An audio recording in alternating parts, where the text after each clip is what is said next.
Bonjour et bienvenue dans votre nouvel épisode des Rendez-vous du risque. Dans cette vidéo, je vous présente un outil intéressant, le diagramme des affinités ou CAGI, initial de son créateur, l'anthropologue Kawi Tajiro dans les années 60 et qui vous permettra d'organiser un grand nombre d'informations ou d'idées afin d'en faire ressortir les axes forts et les structurer par thème. Le principe du diagramme des affinités est d'une grande simplicité. Il est un formidable outil pour apprendre à travailler en groupe.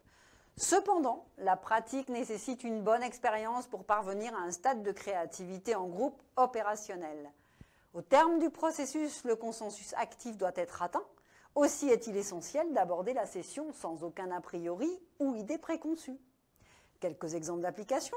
L'analyse des résultats d'une enquête qualitative, le rassemblement des informations à structurer dans le cadre d'un diagnostic stratégique, marketing, financier, dans la phase d'organisation et de tri des idées d'un brainstorming. Justement, à l'aide d'un brainstorming regroupant de 4 à 7 participants, listez tous les points caractérisant le sujet traité qui sera formulé sous forme interrogative en haut du tableau à gauche. Chaque participant note sa contribution claire et concise sur un support écrit de type post-it.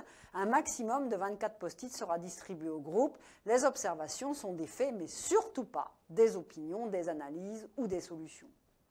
Attention, dans le brainstorming, il convient de censurer tout esprit critique. Chaque participant se lève et il va coller ses post-it sur un grand tableau blanc, un mur ou un tableau blanc interactif.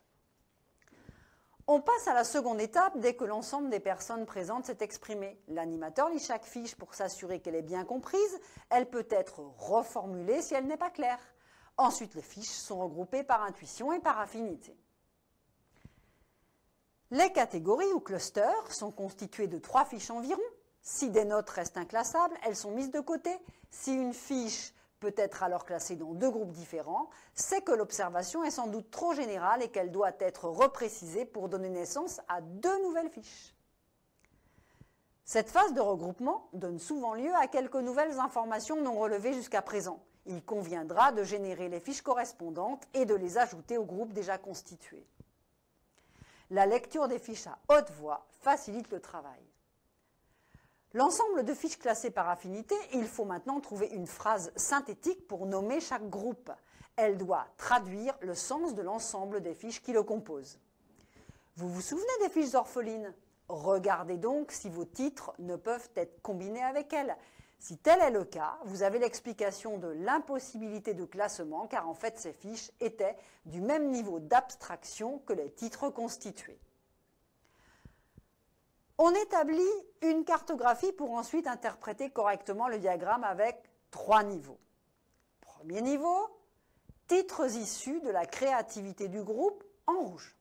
Deuxième niveau, titres issus des cartes orphelines en bleu. Il est possible d'aller jusqu'à un 3e niveau avec des titres matérialisés en vert. La combinaison des groupes ne doit laisser que 5 à 9 thèmes principaux afin de faciliter l'analyse à suivre.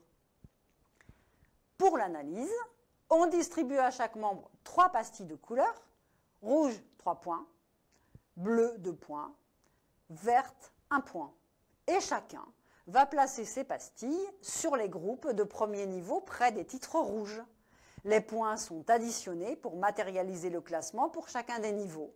La phrase de conclusion est rédigée en haut à droite en rouge.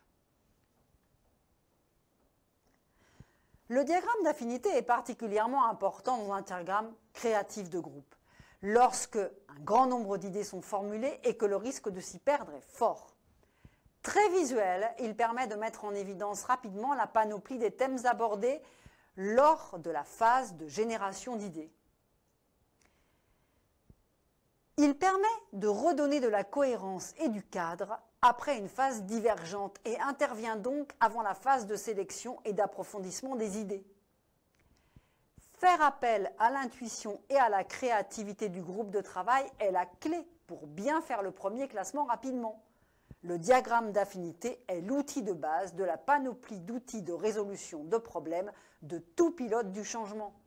Son utilisation permet en un temps intense, mais limité, de créer une vision partagée d'une situation et de la mettre en problème afin de pouvoir bâtir les plans d'action pertinents.